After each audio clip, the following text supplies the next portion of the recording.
Bismillahirrahmanirrahim. Assalamualaikum warahmatullahi wabarakatuh.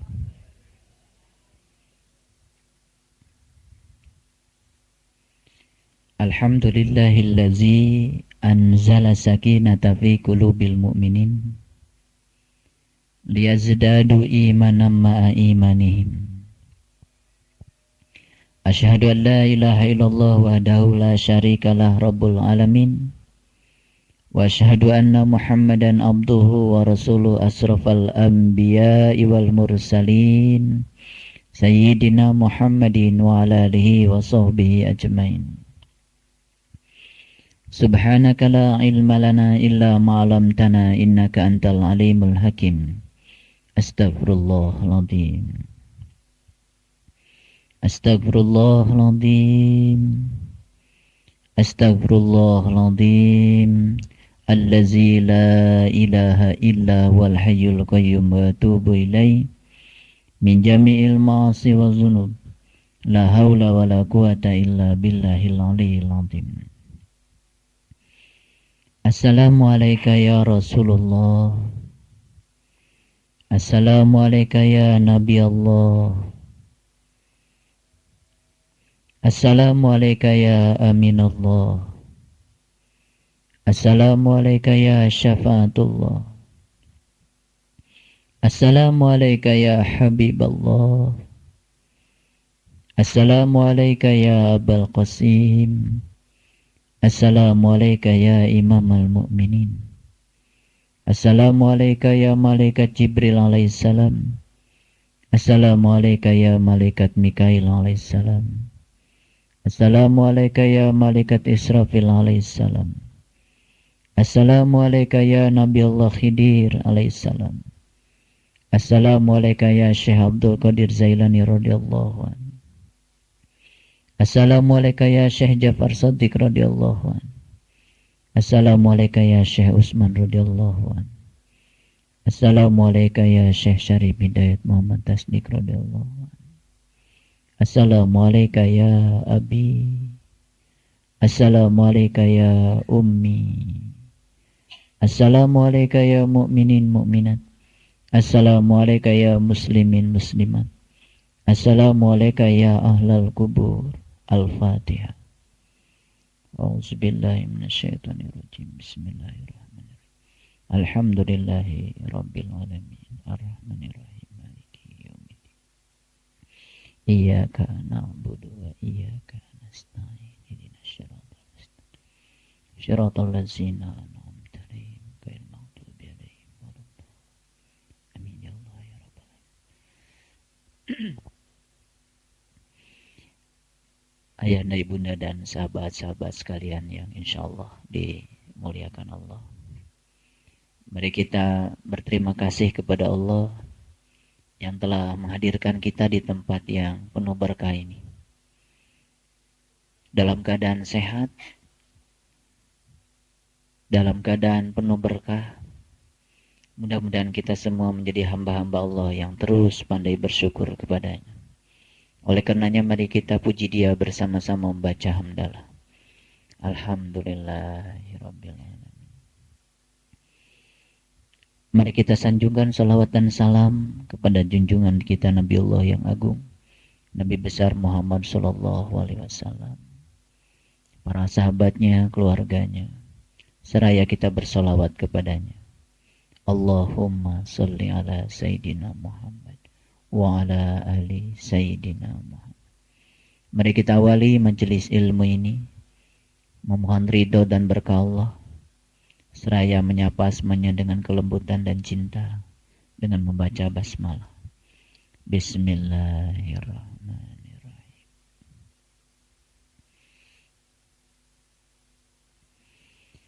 Ketika semut menjadi semut, ketika burung menjadi burung, ketika ikan menjadi ikan, ketika mereka memerankan peran yang Allah amanatkan kepada mereka secara baik, maka kita akan menyaksikan di situ ada kemuliaan Allah yang nampak. Ketika kita menyaksikan seekor burung berkicau,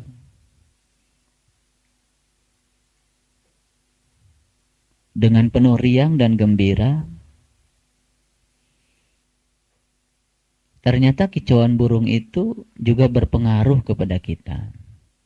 Lalu kita merasakan keindahan yang luar biasa. Ketika kita merasakan keindahan dari kicauan burung, ternyata kita langsung tersadar bukan kepada burung, tapi kita tersadar kepada yang telah menciptakan burung. Ketika kita tersadar kepada yang menciptakan burung, berarti saat itu sesungguhnya Allah telah berhasil menciptakan burung untuk mewujudkan kemuliaannya. Jadi burung saat itu sedang digunakan untuk mewujudkan kemuliaannya. Karena Allah ingin agar dirinya dikenali sebagai Tuhan yang maha indah, Tuhan yang maha mulia. Lalu keindahannya itu beliau tampakkan, salah satunya di burung tadi. Kapan burung itu bisa menampakkan kemuliaan Allah? Ketika burung sedang memerankan diri sebagai burung. Ketika dia menjadi burung. Ketika semut menjadi semut, ketika lebah menjadi lebah, saat itulah kemuliaan Allah akan nampak. Demikian juga kemuliaan Allah yang ada pada diri manusia. Jadi kemuliaan Allah itu akan nampak pada diri manusia ketika manusia menjadi manusia. Ngerti? Ya. Jadi ketika manusia menjadi manusia, disitulah kemuliaan Allah akan nampak. Kita melihat Rahman dan Rahimnya Allah. Kita melihat pengasihnya Allah. Kita melihat penyayangnya Allah. Bukan sekedar melihat, bahkan kita bisa merasakannya. Kalau begitu, apa sesungguhnya kita ada di sini? Kita ada di sini sesungguhnya untuk memerankan kemuliaan Allah. Untuk memamerkan kemuliaan Allah. Untuk menampakkan kemuliaan Allah. Sehingga kita semua itu punya tugas untuk memuliakan Allah dengan cara menampakkan kemuliaannya pada diri kita masing-masing. Jadi tugas kita adalah memuliakan Allah dengan cara menampakkan kemuliaannya pada diri kita masing-masing. Bisa dibayangkan kalau setiap manusia sudah memerankan diri sebagai manusia, memerankan kemuliaan Allah, memamerkan kemuliaan Allah pada dirinya, agar semua orang yang melihat dirinya melihat kemuliaan Allah. Disitulah kita akan menyaksikan Al-Jamal, Al-Jalal, Al-Qahar. Allah nampak pada diri kita. Sehingga kita ini menjadi gambarannya Allah. Itu sebabnya di dalam Quran surat Ar-Ra'd yang pernah kita bahas pada kesempatan yang lalu, saya akan coba mengulang sedikit, ya. Di dalam Quran surat Ar-Ra'd ayat 19 sampai ayat yang ke-22, ya. Ayat 19 sampai ayat yang ke-22 surat Ar-Ra'd, surat yang ke-13. Allah Subhanahu wa taala di situ, ya, menjelaskan tentang ciri-ciri orang yang telah mencapai lub. Ciri-ciri orang yang telah mencapai, ya, pusatnya qalbu, yang telah beririsan dengan wilayah syir. Salah satu cirinya, ya, di ayat yang ke-20 Allah katakan, alladzina yufuna bi ahdillahi wa la yanquduna misyak. Yaitu orang-orang yang memiliki komitmen. Ya, komitmen itu ditunjukkan dengan, ya, memenuhi janji dia kepada Allah dan tidak pernah merusak perjanjian. Itu salah satu yang ciri yang pertama. Ciri yang kedua, ya, walladzina yasiluna ma amarallahu bihi. Orang-orang yang suka menghubungkan apa-apa yang Allah perintahkan kepadanya supaya dihubungkan. Yasiluna. Jadi kita harus selalu menjaga hubungan. Hubungan itu ada 3. Hablum minan nafs, hubungan dengan diri pribadi kita. Hablum minan nas, hubungan dengan sesama. Dan hablum minallah, hubungan dengan Allah.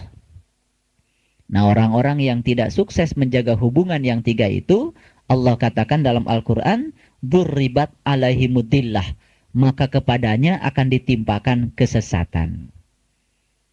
Apa hubungannya tidak membangun hubungan baik dengan kesesatan? Karena setiap kesesatan itu pasti berujung dengan neraka. Kullu bid'atin dolalah wa kullu dolalatin finnar. Ya. Jadi setiap yang dolah itu pasti neraka. Kenapa? Neraka itu terpisah dari Allah. Neraka itu tidak bisa kembali kepada Allah. Kalau neraka tidak bisa kembali kepada Allah, berarti orang yang tersesat jelas dia terjauh dari Allah. Masuk akal. Nah, orang-orang yang tidak pintar menjaga hubungan dengan dirinya, dengan sesama dan dengan Allah, maka dia akan terkena dillah. Atau akan terkena kesesatan. Kesesatan dalam menuju Tuhan. Ya, kecil-kecilan saja. Ya. Di lingkungan kecil seperti ini, kalau kita terus bisa menjaga hubungan baik kita, ya, di majelis taklim seperti ini, pasti kan ada kerinduan untuk datang ke sini. Kerinduan untuk bertemu dengan sesama sahabat, kerinduan untuk mendengarkan kajian-kajian, kerinduan untuk bisa bersilaturahim. Dari kerinduan itu kan selalu ada angin baru, selalu ada energi baru, selalu ada semangat baru untuk selalu memperbaiki keadaan kita. Kemudian yang berikutnya, ciri yang ketiga, ya, dan mereka takut kepada Tuhannya dan takut kepada hisab yang buruk. Nah, ini kalau diterjemahkan dalam bahasa yang sederhana, takut kepada Tuhan dan takut kepada hisab yang buruk itu adalah takut tidak bisa berjumpa dengan Tuhan. Ciri yang keempat, ya. Ciri yang keempat, walladzina sabaru btigo awajhi rabbihim. Yaitu orang-orang yang sabar dalam mencari wajahnya Allah. Nah, mencari wajah Allah itu ada 2. Mencari wajah Allah yang hakikat dan mencari wajah Allah yang syariat. Bagaimana cara mencari wajah Allah yang syariat?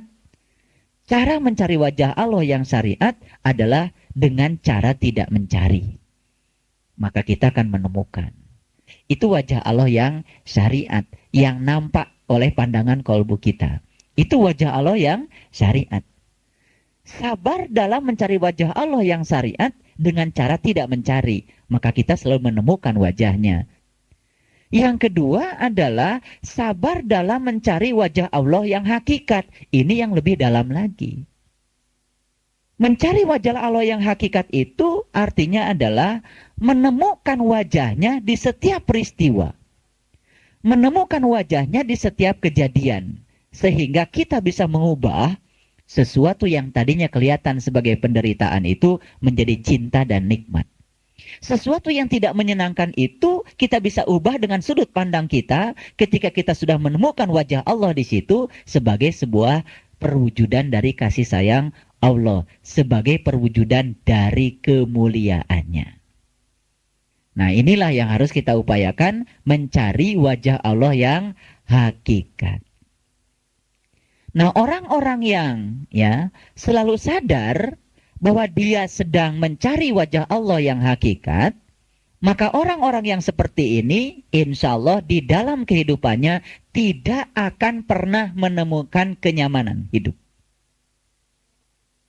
Karena dia sadar bahwa sesungguhnya setiap peristiwa yang terjadi pada dirinya adalah upaya Allah untuk membangun karakter dirinya agar terjadi proses pertumbuhan ruhania sehingga ruhanianya suatu saat memiliki karakter sebagai ahli surga. Ujung-ujungnya kita kembali kepada Allah Menyatu dengan Allah, supaya menyatu dan kembali kepada Allah, berarti kita harus memiliki karakter Allah. Nah, agar kita memiliki karakter Allah, maka Allah akan menguji kita dengan ketidaknyamanan untuk membangun karakter itu. Kan ternyata kenyamanan itu tidak selalu membangun karakter. Jadi jelas kalau Allah mengatakan bahwa orang yang beriman itu tidak akan dibiarkan untuk mengatakan dirinya beriman sebelum dia dibangun karakternya dengan ketidaknyamanan. Tapi ketidaknyamanan itu ketika dilihat dari sudut pandang sebagai proses pembangunan karakter, itu akan berubah menjadi sebuah kenyamanan. Gak pusing ya? Karena saya ini berbicara bahasa rasa, bukan berbicara bahasa filsafat, karena saya bukan ahli filsafat.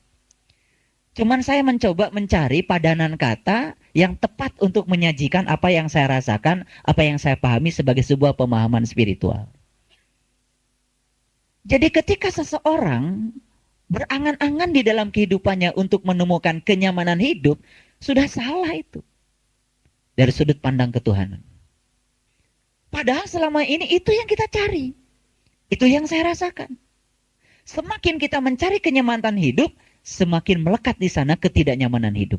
Karena proses pencarian kenyamanan itu pasti akan berujung ketidaknyamanan. Karena kenyamanan itu tidak akan pernah kita dapat. Kecuali orang-orang yang di dalam Quran dikatakan innalladzina la yarju liqa'ana waradu bil hayatid dunya. Orang-orang yang tidak mau jumpa dengan Tuhan karena dia sudah merasa puas dengan kehidupan dunia, maka dia akan dibiarkan dalam kenyamanan duniawi. Tapi orang-orang yang selalu ingin memiliki karakter Tuhan. Nah, ini karakter Tuhan. Kalau dalam bahasa Quran, kita itu harus menjadi Muhammad. Ya kan? Kita harus menjadi seperti Muhammad. Karena Muhammad itu sebagai sebuah perwujudan sifat-sifat Allah yang paling sempurna. Nah, kalau seorang Muhammad itu sudah mampu mewujudkan sifat Allah yang paling sempurna, maka yang terpancar dari diri seorang Muhammad kan kemuliaan Allah.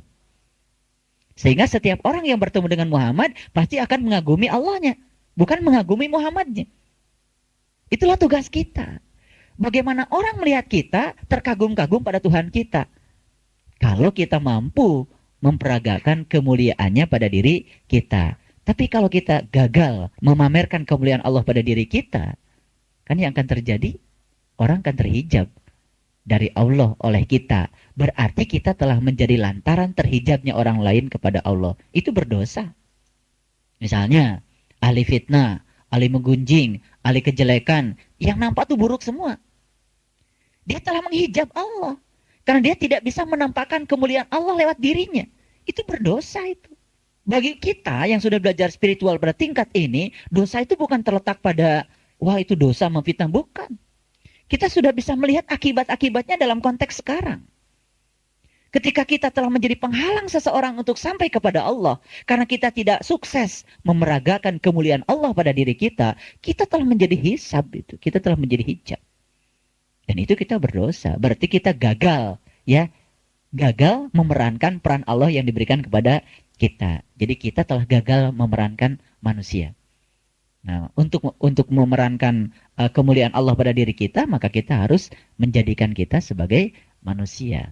Nah, makanya sebutan manusia di Quran kan tidak sembarangan, tidak sembarangan, Sebutan manusia itu adalah untuk mereka yang sudah bisa menyatukan jiwa dan raganya untuk bisa melayani Allah. Yang bisa menyatukan jiwa dan raganya untuk memeragakan kemuliaan Allah. Makanya kan Nabi Muhammad itu terkenal dengan akhlaknya yang mulia. Akhlakul karimah itu. Nah, karena beliau sudah memeragakan kemuliaannya Allah. Nah, jadi di dalam Quran surat Ar-Ra'd itu tugas kita adalah menemukan wajah Allah yang syariat, juga menemukan wajah Allah yang hakikat. Ini harus dipraktekkan. Walillahil masyriqi wal maghrib fa'aina matwalu fasama wajhullah. Allah meliputi timur dan barat, kemanapun kau memalingkan wajahmu, di situ kau akan dapati Allah. Itu harus dipraktekkan. Ketika kita sholat, takbir, Allahu Akbar, kita tekun menyembah Allah yang ada pada diri kita. Tapi setelah selesai sholat, kemudian kita menyakiti orang lain, itu artinya kita tidak tekun menyembah Allah yang ada pada diri orang lain.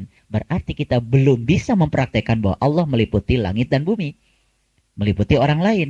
Dia baru bisa mempraktekkan Allah meliputi dirinya sendiri. Ketekunan kita untuk menyembah Allah yang ada pada diri kita, itu harus diikuti dengan ketekunan menyembah Allah yang ada pada diri orang lain. Kalau semua orang sadar bahwa Allah meliputi dirinya dan meliputi orang lain, kesadaran inilah yang akan membangun cinta kasih. Kesadaran inilah yang akan membangun kasih sayang yang luar biasa, di mana kita tidak akan pernah berani mencemooh, menggunjing, merendahkan, menghina, apalagi melakukan tindakan-tindakan yang tidak terpuji, yang menyebabkan Allah menjadi tidak terlihat kemuliaannya pada diri kita. Ini persoalan penting yang harus saya bicarakan di sini, karena ini adalah menyangkut dampak dari pengajian Ma'rifatullah.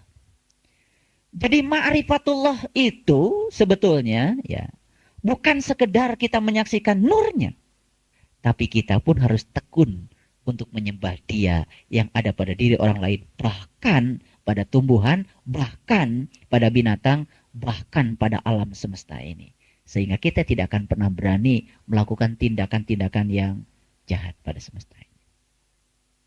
Semua yang kita rasakan sekarang di Jakarta, di Indonesia, itu sebetulnya karena kita tidak tahu Tuhan yang ada pada diri kita, juga tidak ada tahu Tuhan yang ada pada diri orang lain.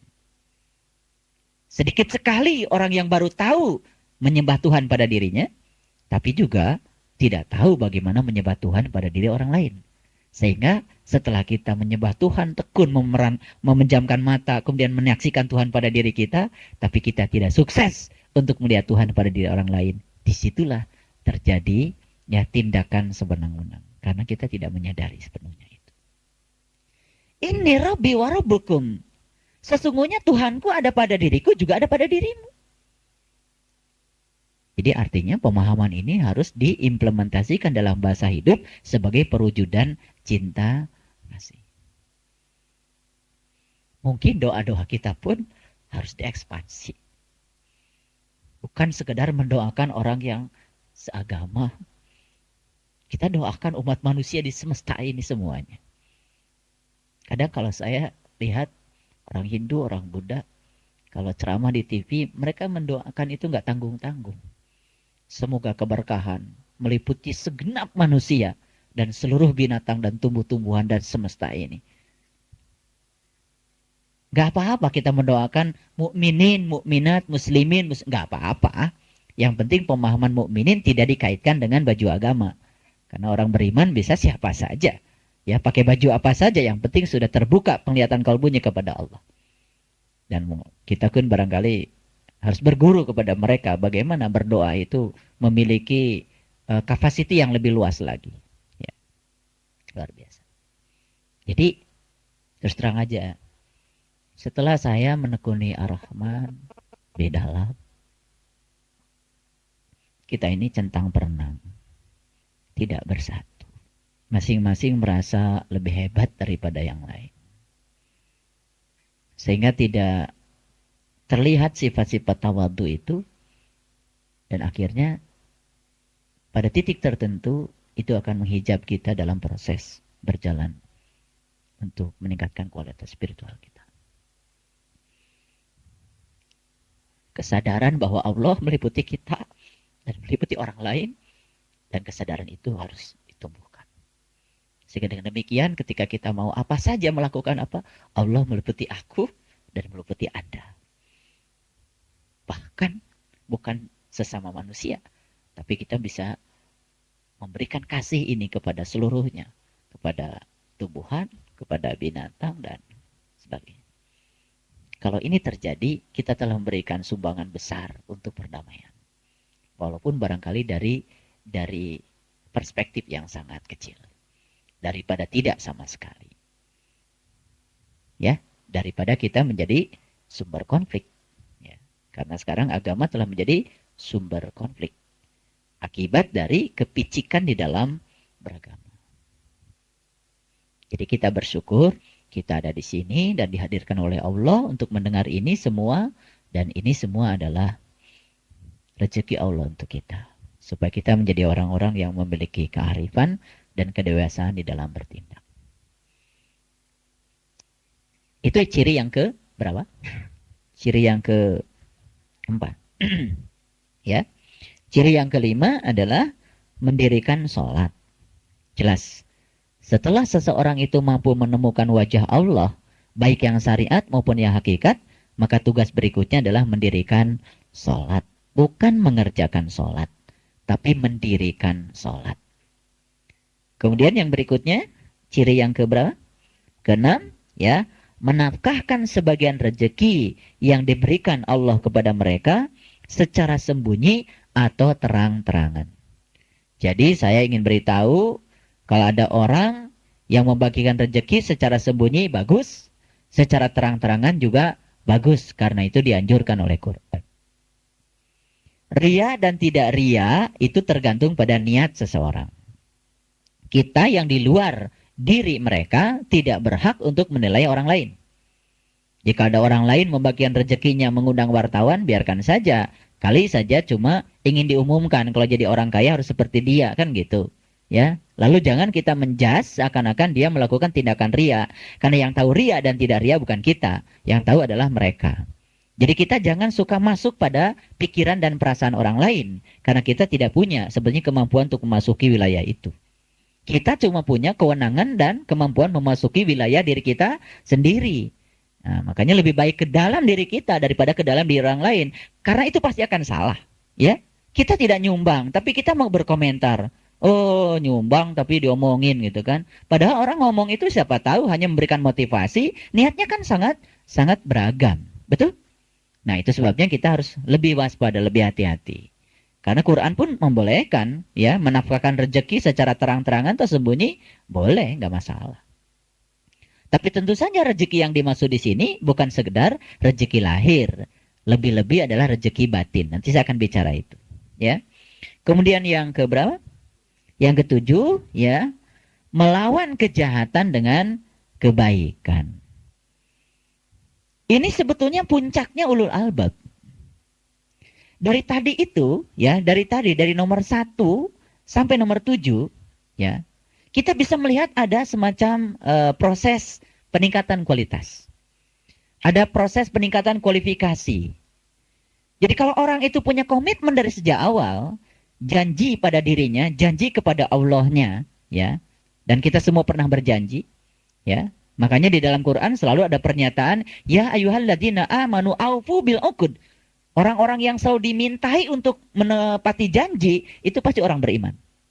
Berarti orang beriman itu orang yang sudah berjanji. Yang belum berjanji itu belum beriman. Makanya selalu ditagih janjinya oleh Allah.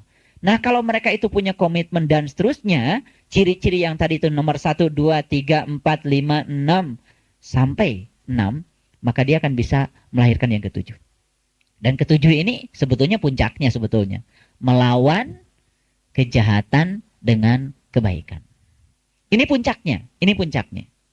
Nah, inilah sebetulnya yang harus menjadi cirinya orang-orang yang telah mencapai ulul albab, yang telah mencapai lub. Ya, wilayah yang sudah bersinggungan dengan wilayah syir di dalam kalbu kita. Dan saya harapkan tentu saja ya sifat ini harus tercermin pada diri kita semua, melawan kejahatan dengan kebaikan. Jadi kalau melawan kejahatan dengan kejahatan itu sudah tidak aneh lagi, ya. Ini sebetulnya puncaknya kajian kita. Tetapi ini bukan sekedar kajian, tapi bagaimana kita mempraktekkan ini di dalam kehidupan kita. Karena pasti setelah pengajian ini akan ada ujiannya. Pasti akan ada ujiannya. Ini sekedar mengulang saja apa yang pernah saya bicarakan pada kesempatan yang lalu tentang 7 ciri orang yang telah mencapai lub. Ya. Nah, kita sudah mencapai lub atau tidak, ya tentu saja yang paling tahu adalah diri kita sendiri. Nah, sebelum kita memasuki kajian yang berikutnya. Ada 5 hal setidak-tidaknya ya agar kita bisa memuliakan Allah. Nah, apa yang dimaksud dengan memuliakan Allah? Memuliakan Allah adalah menampakkan kemuliaan Allah pada diri kita agar orang lain juga ikut memuliakan Allah lewat kita. Yang pertama adalah menyembah Allah dengan seutuhnya. Ketika kita bisa membaktikan diri kepada Allah seutuhnya, kapan kita bisa membaktikan diri kita kepada Allah seutuhnya? Kalau kita sudah memakrifati Allah. Ya, kalau kita sudah memakrifati Allah, maka kita baru bisa membaktikan diri kepada Allah seutuhnya. Maka kepada orang-orang yang telah bisa seutuhnya membaktikan dirinya kepada Allah, di situ akan tercermin kemuliaan Allah. Yang kedua, kita harus bisa mengasihi orang-orang yang sama-sama percaya kepada Allah. Maksud saya gini. Kita saling mengasihi dengan sesama kita yang sama-sama percaya kepada Allah. Di komunitas kecil saja seperti ini. Coba perhatikan, kemuliaan Allah akan tampak nggak pada diri kita? Akan tampak. Ketika kemuliaan Allah tampak pada diri kita, maka kita telah menarik orang lain untuk memasuki kemuliaannya. Dan di situ secara tidak langsung kita telah ud'u ila sabili rabbika. Kita telah mengundang orang lain ke jalan Tuhan secara tidak langsung dengan menampakkan kemuliaan Allah pada diri kita. Dengan cara apa? Memberikan kasih kepada orang-orang yang sama-sama percaya kepada Allah. Kecil barangkali cuma sebatas memberitahu lewat SMS. Kecil barangkali cuma sebatas memberitahu ya lewat apa saja yang sifatnya memberikan pencerahan. Tapi kemudian orang lain bisa melihat kemuliaan Allah yang nampak pada diri kita.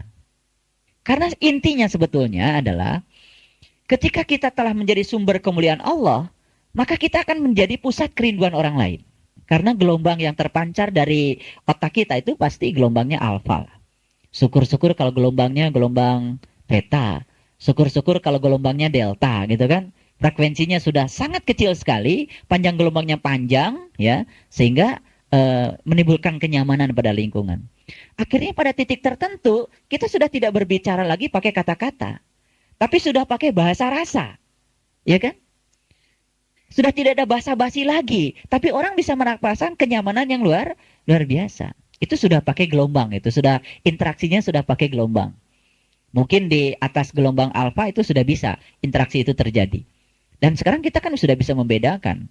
Orang yang punya gelombang beta, gelombang alfa, gelombang theta, gelombang delta, kita bisa merasakan. Yang gelombangnya masih beta dengan frekuensi 14 sampai 100 Hz, bagaimanapun dia ya berpenampilan luar seperti apa, tapi kalau keikhlasan dari dalam dirinya, kemuliaannya, ketulusannya belum nampak, dia belum bisa menampakkan kemuliaan Allah pada dirinya, tetap saja dia gelombangnya beta. Dan tidak bisa ditipu kan? Tidak bisa ditipu. Karena ya ciri orang yang telah mencapai lub, salah satunya adalah dia mampu menyaring kebenaran berdasarkan intuisi. Itu salah satu cirinya. Jadi kalau seseorang yang intuisinya sudah terbangun, itu sudah hidup. Nuraninya sudah hidup. Sehingga dia menyaring bukan pakai kata-kata, bukan pakai fakta, tapi pakai rasa. Nah kalau sudah berbicara rasa, itu sudah tidak bisa ditipu lagi. Tidak bisa dibohongi lagi. Kan itu adalah kebenaran. Itu yang disebut dengan nurani itu di situ sebetulnya. Nah makanya kalau di ajaran Hakmaliyah, itu ada yang namanya 7 martabat alam. Nah, martabat yang paling tinggi ya, itu adalah martabat Allah ketika Allah itu tidak diberi nama, tidak diberi sifat. Allah betul-betul Allah manunggal sendiri. Nah, kan Allah itu kan kemudian di martabat alam 7 itu kemudian Allah itu kemudian diberi nama, kemudian Allah diberi sifat, ya kan? Kemudian Allah mewujud gitu kan. Nah, akhirnya perwujudan yang paling dasar adalah diri kita. Ini adalah martabat Allah pada diri kita sebetulnya. Makanya sifat 20 Asmaul Husna semua diwariskan pada diri kita. Jadi kita itu menjadi gambaran Allah yang hidup. Nah kalau kita ini gambaran Allah yang hidup, harusnya kita ini semua memiliki amanah untuk menggambarkan kemuliaannya. Nah sekarang tugas kita berikutnya adalah bagaimana kita agar kita menjadi ya penggambar kemuliaan Allah di dalam tindakan, pikiran, perbuatan, sifat, juga di dalam keseharian kita. Ini tugas yang paling pokok sebetulnya dari ahli-ahli Baitullah. Ya. Nah, kemudian yang ketiga adalah membagikan karunia Allah yang ada pada dirinya, membagikan karunia Allah yang telah dititipkan kepada dirinya kepada sesama. Gini. Ketika kita diberi rezeki oleh Allah, kemudian rezeki yang dititipkan Allah kepada kita itu kan berwujud sebagai karunia. Kemudian kita bagikan kepada orang lain. Ketika orang lain mendapatkan rezeki lewat kita, apa yang dia ucapkan? Alhamdulillah. Nah, ketika kita telah berjasa, dalam tanda kutip ya, telah menjadi lantaran orang lain berucap Alhamdulillah dengan tindakan kita, karena Allah menitipkan karunia kepada kita, kemudian karunia-Nya dibagi kepada orang lain, dan orang lain merasakan kemuliaan Allah nampak pada diri kita, dan kemudian dia memuji kepada Allah, di situ kita telah menjadi wakil Allah untuk memuliakannya. Dan pasti kita akan dimuliakan Allah. Ngerti ya? Ngerti. Jadi ini praktek, betul-betul praktek.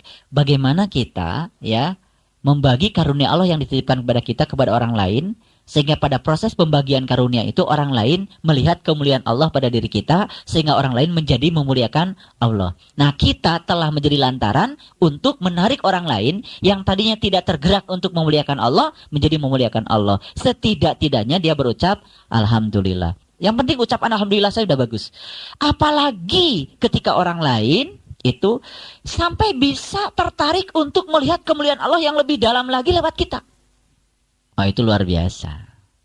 Ya, dan yang keempat, untuk memuliakan Allah, kita harus menjadi seperti orang-orang yang telah dimuliakan Allah. Menjadi seperti siapa? Menjadi seperti para nabi, menjadi seperti para siddiqin, menjadi seperti para syuhada, menjadi seperti para sholihin.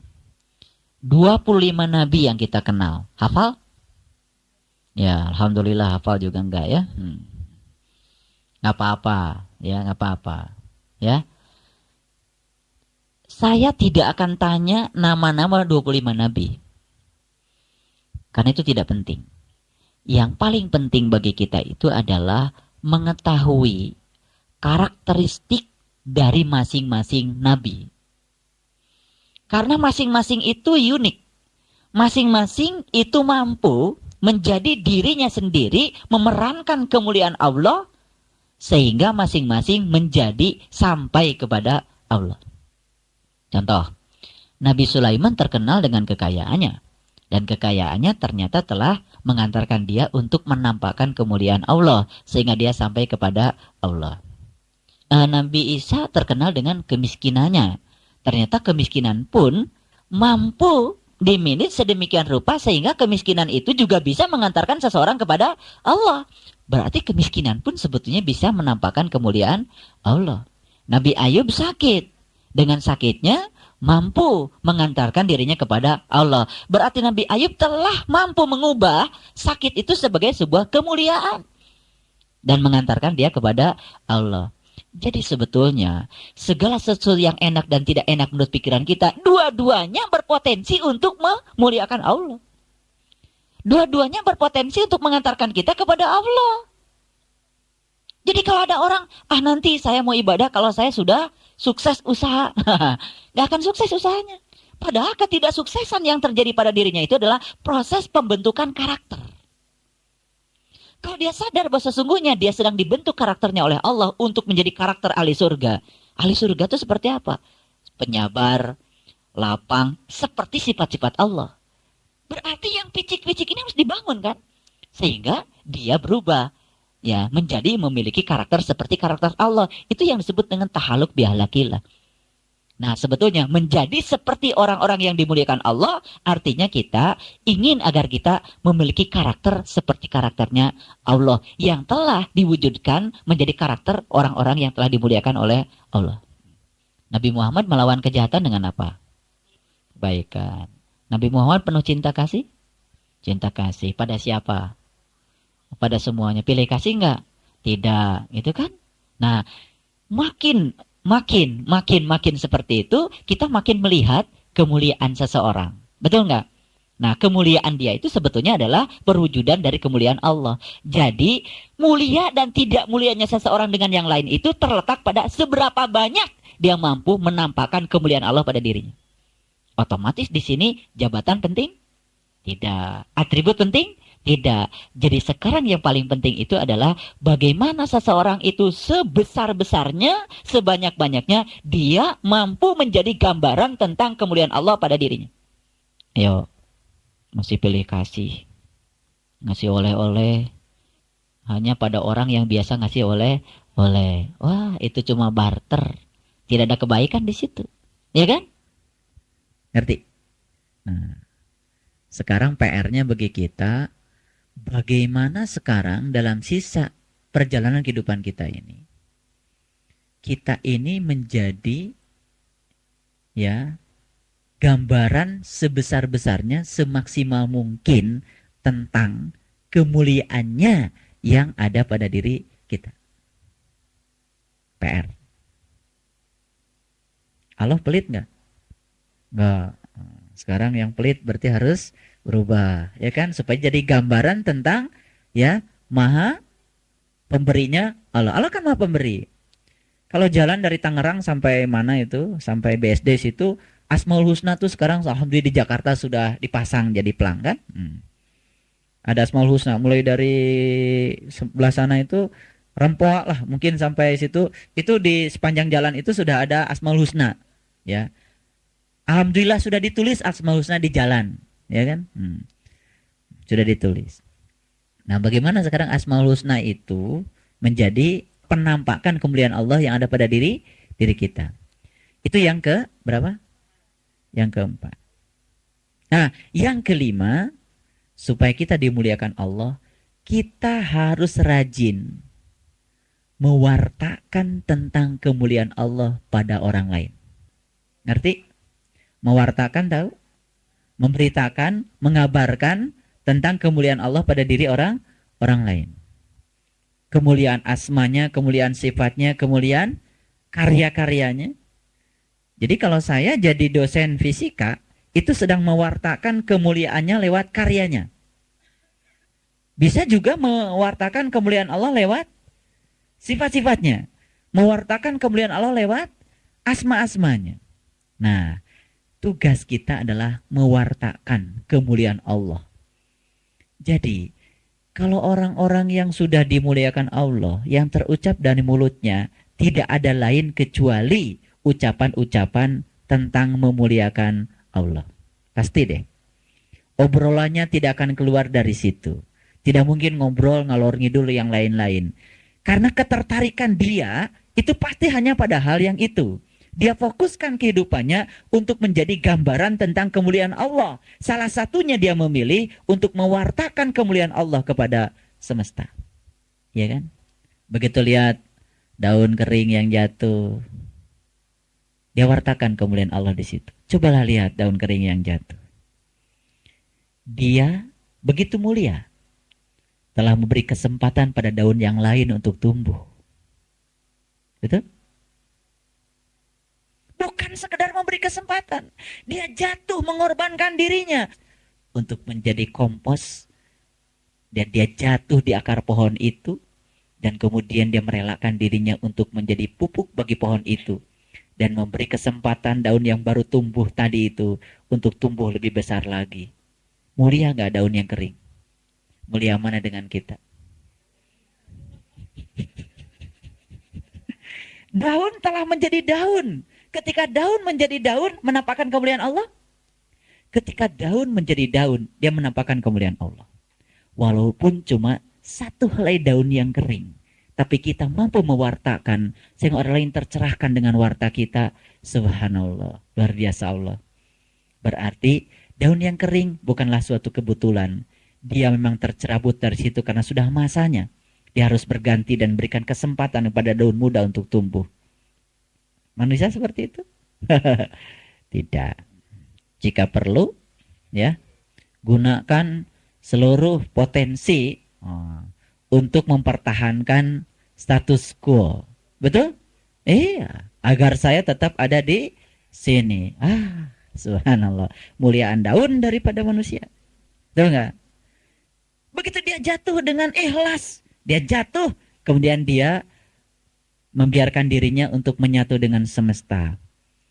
Dan ternyata dia menjadi kompos, diserap oleh akar, dikasih kepada daun yang baru, sehingga daun baru berterima kasih kepada dia. Terjadi sebuah proses siklus yang luar biasa. Betul nggak? Mungkin kita baru sadar bahwa daun yang jatuh itu karena kemuliaan Allah. Baru sadar malam ini kan? Alhamdulillah. Betul, harus sadar. Itulah namanya mencari wajah Allah di segala peristiwa. Di daun yang kering ada wajah Allah sekarang? Ada. Hidup daun yang kering? Hidup. Bersuara kepada kita? Bersuara. Berbicara kepada kita? Berbicara. Lihat akar saja bersuara. Akar. Subhanallah. Dia ngasih makan pada pohon, ngasih makan pada dahan, ngasih makan pada ranting, pada daun, pada buah. Tapi akar tetap saja akar. Dia tetap saja di bawah, tidak pernah pameran. Betul? Iya. Kita baru bikin masjid satu aja udah minta diiklankan di semua televisi. Ya? Akarnya di atas, terbalik. Baik, saya simpulkan 5 hal kalau kita ingin dimuliakan Allah. 1, sembah Allah dengan seutuhnya. Yang kedua, kasihi orang-orang yang sama-sama percaya kepada Allah.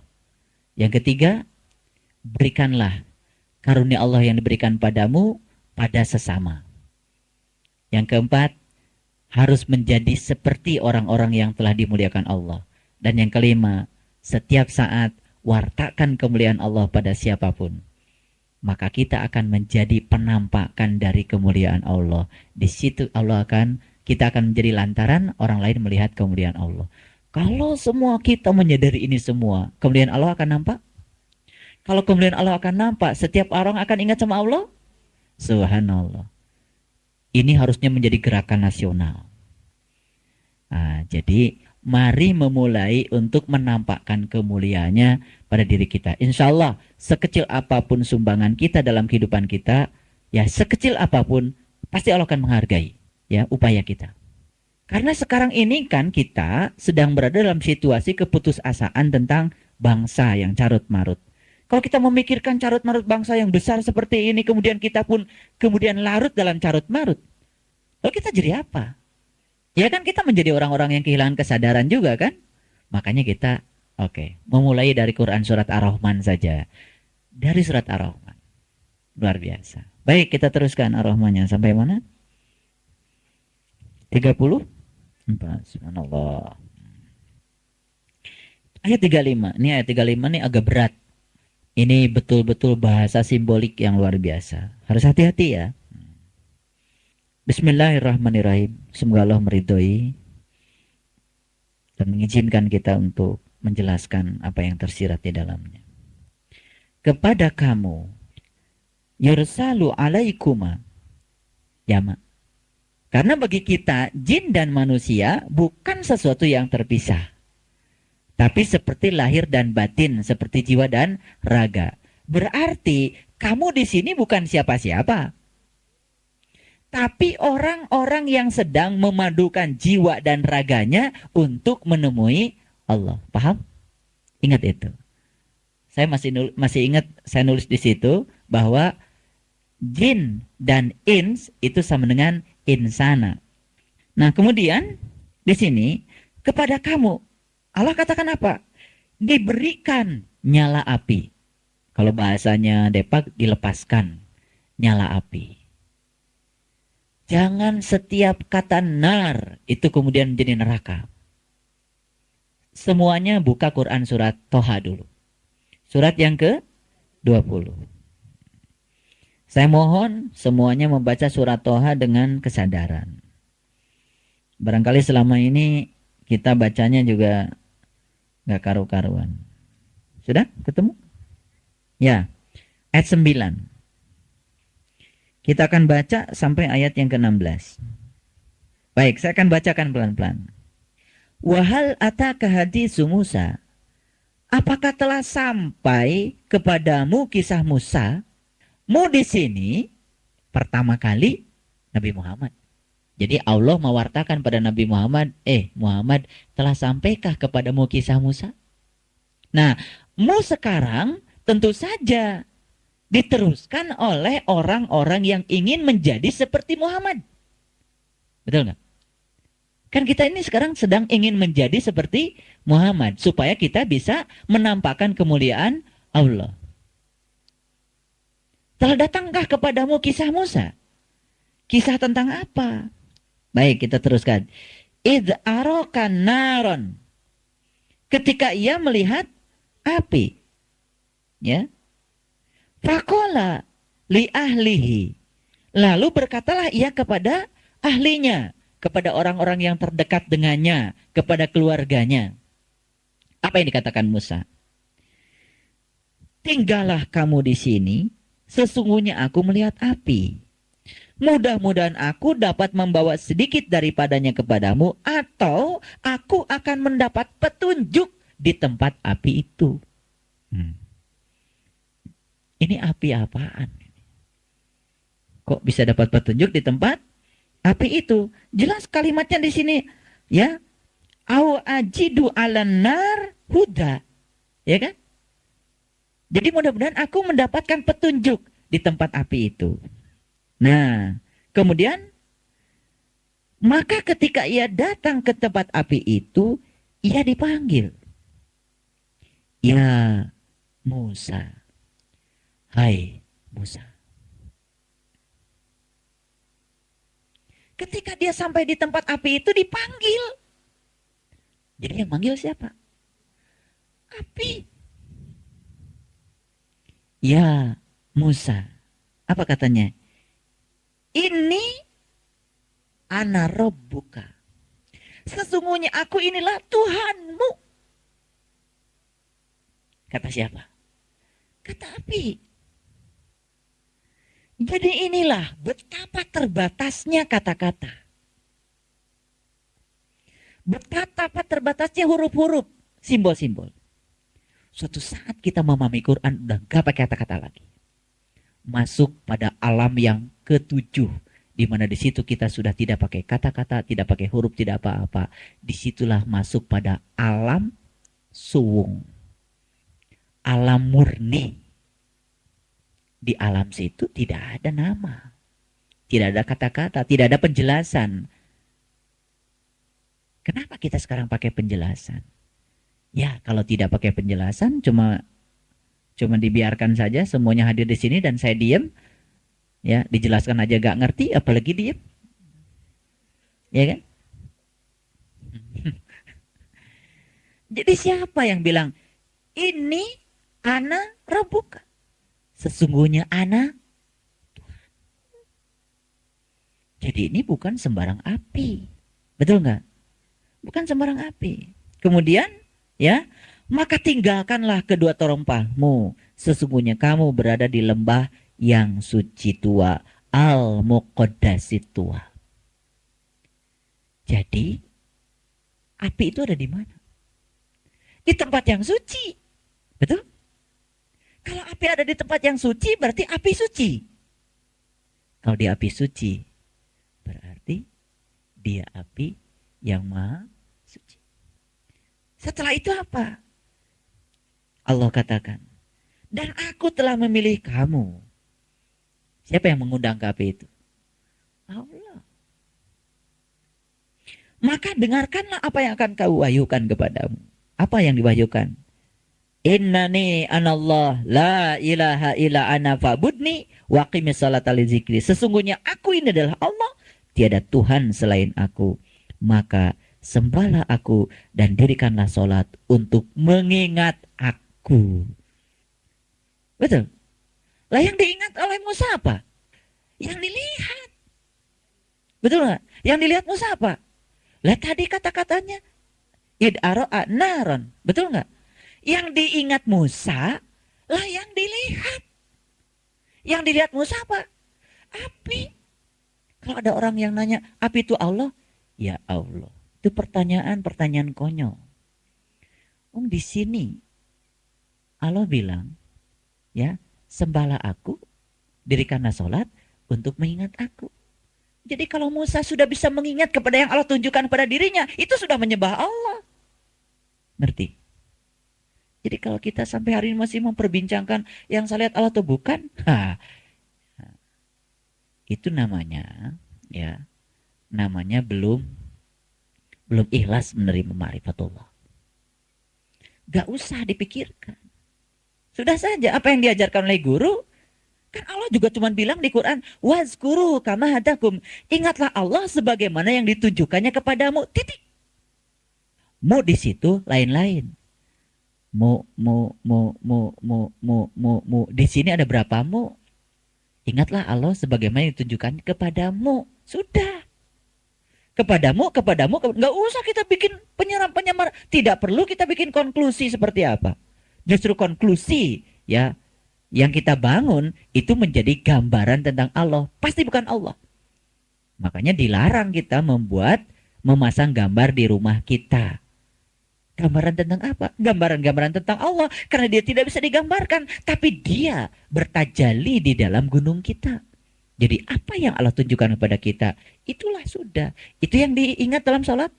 Apakah saya menyembah cahaya atau menyembah Allah? Menyembah Allah. Tapi yang kita ingat apa yang Allah tunjukkan kepada kita. Itulah yang dialami para nabi, para rasul. Makanya pentingnya ngaji itu seperti itu. Sehingga logikanya Al-Quran itu nyampe kepada kita. Kan sangat logik sekali. Apa yang diingat Musa? Yang dilihat. Betul nggak? Tapi ketika Musa sudah mampu mengingat yang dilihat, fa'budni, berarti kamu telah menyembahku. Berarti ku di situ ya sudah, cukup dulu. Bahwa kita ada di empernya ku atau di daunnya ku, ya walau alam terserah Allah deh. Itu kan wilayah kita, wilayah rasa kita. Betul nggak? Nah, itu adalah upaya kita untuk meningkatkan mutu kita, kualitas kita. Betul nggak? Rasa kita, itu upaya kita. Tapi bahwa kita sudah menyembahnya, ya sudah, titik saja sampai di situ. Walaupun barangkali baru titik permulaan. Baru bagian luarnya nggak apa-apa. Allah tidak pernah memperbincangkan itu. Yang penting, wazkuruhu kama hadakum. Ingat Allah sebagaimana yang tunjukkannya kepada. Baik, sekarang sampai di sini ngerti? Nah, jadi api di sini bukan api sembarangan. Kalau kita mau jujur, perintah sholat pertama kali dikasih pada siapa? Pada siapa? Nabi Musa. Jelaskan kata Quran, betul nggak? Pada Nabi Musa. Oke. Jadi ada bahasa leksikal, ada bahasa gramatikal. Nah, sedikit pakai bahasa sedikit. Leksikal itu bahasa kamus. Jadi kalau kita belajar bahasa Inggris, belajar bahasa asing, pakai bahasa kamus, bahasa itu menjadi sendiri-sendiri, gak jelas. Nah, ada namanya bahasa gramatikal. Itu namanya bahasa hubungan kalimat. Itu namanya bahasa konteks. Nah, kalau kita melihat bahasa dari sisi konteks, itu sudah tidak melihat perkata lagi. Yang penting, ide dan gagasan itu oleh konteks sudah tersampaikan. Bahasa Quran begitu. Jadi bahasa sudah dilupakan, itu namanya makna gramatikal. Kadang-kadang Quran pun suatu saat tidak pakai makna leksikal. Maknanya makna gramatikal, dilihat dari sisi konteks. Nah, kalau dilihat dari sisi konteks, Toha, ya udah, seperti itu. Itu konteks. Nah, Ar-Rahman juga harus dilihat dari sisi konteks. Baik, kita teruskan. Kepada kamu, kamu di sini siapa tadi? Jin dan manusia, berarti insana kan? Orang yang telah memadukan jiwa dan raga untuk menemui Allah akan diberikan nyala api, ya. Kemudian dan cairan tembaga. Jadi Quran surat Ar-Rahman ayat 35 ini bukan cerita tentang PTDI, bukan cerita tentang industri otomotif, bukan. Ini cerita tentang cairan tembaga yang kita saksikan di sana. Jadi gini, disebut api bukan, ya, disebut cairan tembaga yang itu bukan. Ini adalah keterbatasan kata-kata untuk menjelaskan apa yang kita saksikan sebetulnya.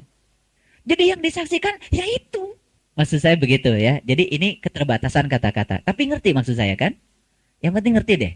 Nah, makanya ayat 35 ini tolong perhatikan. Ayat 35 ini kemudian oleh Allah ditegaskan di ayat 37. Coba lihat.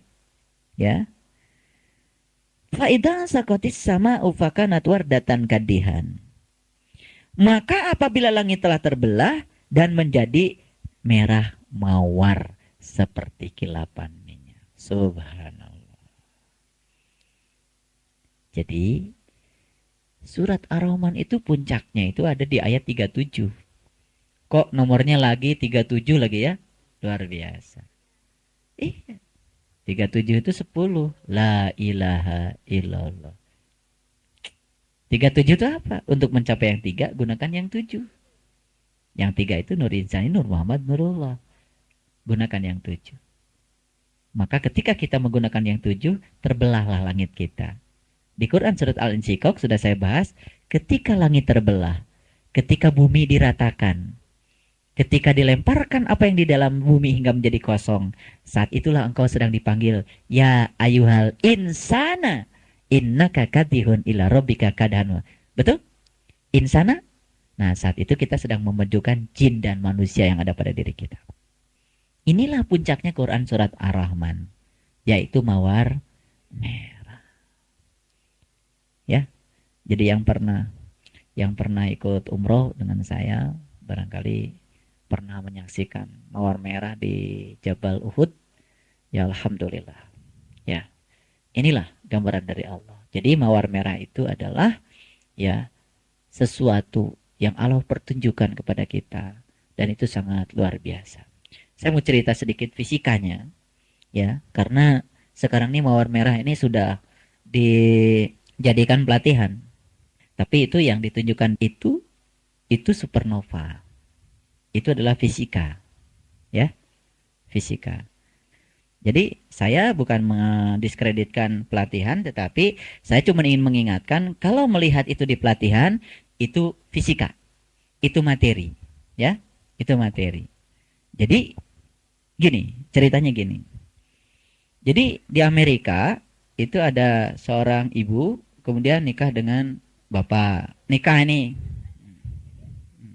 Kemudian melahirkan seorang anak. Ketika lahir, ini diberi nama Hubble. Nah ini yang luar biasa, ketika anak ini lahir kok diberi namanya Hubble. Padahal Hubble itu bahasa Arab. Hubble. Hubble itu dari hablun. Hablun itu tali. Wa'tasimu bihablillahi jami'a. Hendaklah kamu berpegang kepada tali Allah itu jami'a. Seutuhnya. Apa tali Allah? Nah kalau kata Rabi'ah al-Adawiyah, tali Allah itu adalah marifatullah. Sesuatu yang bisa menghubungkan kita dengan Allah. Yaitu tadi yasiluna ma'amarallah. Nah ini Hubble lahir. Ini Hubble nih waktu lahir umurnya 0 tahun kan? Pasti kan? Nah terus dia tumbuh 1 tahun, 2 tahun, 3 tahun, 4 tahun, 6 tahun masuk SD. Kemudian terus Hubble itu sekolah gitu. Sampai S3 dia baru membuat teleskop. Namanya teleskop Hubble. Nah, ini teleskop ini kemudian diluncurkan oleh NASA. Diluncurkan. Kalau ini bumi. Ini kan diluncurkan. Pas di sini diluncurkan. Inilah kira-kira teleskop Hubble. Ini teleskop ini misinya adalah untuk merekam semua ya peristiwa-peristiwa yang terjadi di angkasa. Jadi sekarang itu sudah ada pesawat komersil yang bisa mengangkut ke angkasa. Bayarnya 1,8 miliar kan. Nah, silakan mau daftar, kalau Jakarta banjir kita ke sana aja lah. 1,8, makanya nabung. Kita tinggal di sana aja, 1,8 miliar. Subhanallah. Nah, ini teleskop ini sudah siap di sini. Yang luar biasa adalah kan sebetulnya yang namanya supernova itu kejadiannya itu terjadi bukan saat Hubble lahir. Itu terjadi jutaan tahun yang lalu. Jadi semesta ini awalnya itu berupa padatan dengan kepadatan yang luar biasa. Kemudian ini meledak yang disebut dengan teori Big Bang. Jadi sebuah ledakan yang besar. Nah, ketika ini meledak, ini kan jelas massa. Ketika massa ini meledak, dia akan menjadi energi.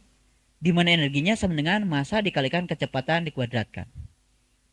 Nah, ketika dia menjadi energi, nah energinya berupa apa? Berupa gelombang elektromagnetik atau berupa foton. Nah, foton itu punya energi. Sebetulnya ya, ketika ini meledak itu dung gitu, dentuman besar itu. Nah, di sini terjadilah yang disebut dengan supernova. Tapi karena cahaya itu kan merambat perlu waktu. Cahaya yang ini merambat, foton ini merambat dengan kecepatan 300 juta meter per detik. 300 juta meter per detik kecepatannya foton ini. Ini merambat. Jadi sebenarnya citra gambar ini merambat sudah melewati jutaan tahun. Dan baru nyampe pas pada saat Hubble menyimpan teleskop di sini. Yang luar biasa, kenapa ini bisa terekam oleh teleskop Hubble kemudian. Padahal kejadiannya sangat berbeda. Paham maksud saya? Saya cuma ingin menunjukkan dengan gambar ini bahwa Allah Subhanahu wa Ta'ala mengizinkan apa yang citra yang telah terlewat jutaan tahun yang lalu tergambar sekarang, ditangkap oleh teleskop Hubble dan diumumkan oleh NASA, kemudian dijadikan bahan pelatihan ISQ. Itu sebetulnya Allah menginginkan kepada kita, sanurihim ayatina fil afaq wa fi anfusim. Aku bentangkan kebesaranku di segala ufuk, dan yang paling penting, aku bentangkan kebesaranku pada dirimu sendiri. Jadi sebetulnya inilah yang disebut dengan inna fi khalqis samawati wal ardh. Dalam penciptaan langit dan bumi dan silih bergantinya siang dan malam, di situ ada tanda-tanda Allah. Bukan tanda-tanda kebesaran Allah, tapi ada tanda-tanda Allah. Tanda-tanda Allah, ya Allah itu sendiri. Bagi orang yang pernah menyaksikan supernova pada dirinya, pasti akan tersujud. Subhanallah. Itulah sempurna. Fisikanya tahu, metafisikanya tahu. Bahwa fisika itu adalah Allah sedang menggambarkan dirinya dengan semesta ini. Lalu itulah kita telah sampai kepada dia. Jadi, Nabi Muhammad tidak cerita hasil teleskop Hubble. 1400 tahun yang lalu Nabi Muhammad sudah cerita tentang mawar merah. Jauh sebelum ada teleskop Hubble. Berarti mawar merah yang dilihat Nabi Muhammad itu adalah yang kita saksikan di dalam diri kita. Sekalipun kita tidak pernah belajar fisika, tidak tahu gambar dari NASA, kalau pernah menyaksikan mawar merah, saya ucapkan selamat, berarti kita pandangan kolbunya sudah terbuka.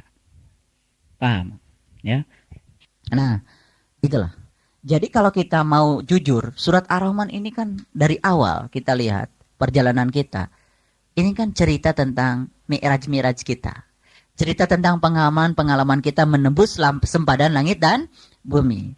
Dan akhirnya sampai di mawar merah.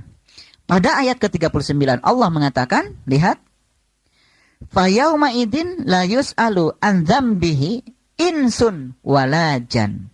Pada waktu itu manusia dan jin tidak ditanya tentang dosanya. Ngerti? Inilah sebetulnya ya paradigma dunia akhirat yang selama ini berkembang di pikirannya orang Islam itu sangat berbeda dengan yang ada di dalam Al-Quran. Jadi jelas Allah mengatakan di Quran, innallaha la yaghfiru ayyushraka bihi wa yaghfiru ma dzuna dzalika liman yasha. Sesungguhnya Allah tidak akan pernah mengampuni dosa syirik, tapi Allah akan mengampuni dosa apapun asal jangan dosa syirik. Makanya kita pergi haji, labbaik Allahumma labbaik, labbaik la syarika laka labbaik. Aku datang kepadamu memenuhi panggilanmu untuk membebaskan syirik yang ada padaku. Logikanya, kalau orang pergi haji 250.000 ke sana sambil teriak, labbaik Allahumma labbaik, labbaik la syarika laka labbaik. Kan bahasa sederhananya, ya Allah saya syirik, ya Allah saya syirik, gitu kan. Tolong dibebaskan. Betul nggak? Lah ya, pergi ke haji itu untuk membebaskan syirik. Betul nggak? Coba. Itu makanya cuma nyanyi aja, labbaik Allahumma labbaik, labbaik la syarika. Nyanyi doang nggak ngerti. Padahal ya Allah saya syirik, ya Allah tolong bebaskan ya Allah. Gitu artinya. Ya kan aku datang kepadamu memenuhi panggilanmu untuk membebaskan syirik yang ada padaku. Syirik itu menduakan Tuhan gara-gara tidak tahu Tuhan. Supaya bebas dari dosa syirik, berkunjung ke rumah Tuhan. Berkunjung ke rumah Tuhan, bertemu dengan Allah. Begitu tahu Allah, bebas dari syirik. Makanya orang yang sudah ketemu dengan Allah tidak lagi dihitung dosanya. Kan Allah sudah bilang, Inna fatahna laka fatham mubina liyaghfir lakallahu ma taqaddama min dambik wa ma ta'akhkhar. Jadi ibaratnya, kalau tetes air yang kotor nih, sadar dengan kekotorannya, dia berjalan menuju sungai, nyampe di laut. Begitu nyampe di laut, sudah tidak diasingkan lagi sebagai air kotor. Begitu sampai di laut, dia tersucikan dengan sucinya air laut. Itulah diri-diri kita. Kita ini semuanya kotor. Tugas kita cuma datang kepadaku. Datanglah kepadaku. Nah, datang kepadaku. Berkunjunglah kepadaku. Berhajilah. Itu. Jadi tugas kita tuh datang saja. Datang kepadanya. Begitu datang kepadanya, menyatu dengannya. Semua kotoran kita akan tersucikan dengan kemahasuciannya. Tidak lagi ditanya tentang dosa.